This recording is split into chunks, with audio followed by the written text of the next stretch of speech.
You'll need your piece of material, a marker, your measuring tape, fixing tool, hole punch, riveted anvil, your eyelet, 2 pieces, a couple of pieces of scrap cardboard, a hammer, and the cutting surface.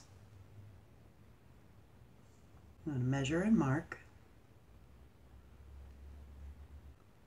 For a cleaner cut, you're going to want to put your material over the top of the pieces of cardboard. Line up your tool, keep it straight up and down, a couple of good whacks.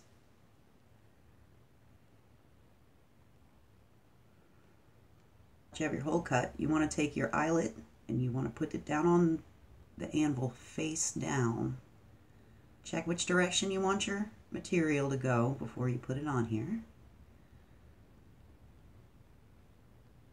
Squish it around real good. You want to make sure that all your material gets caught all the way around.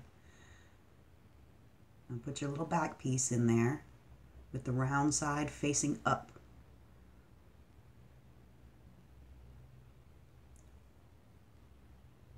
You line up your fixing tool. Need a couple of good whacks. You want to kind of go around in circles a little bit and make sure that you get all the sides bent in even. And then double check it. If it's not nice and smooth, you want to add it to your fixing tool to it again a couple more times. And that's it. Hope you enjoyed the video.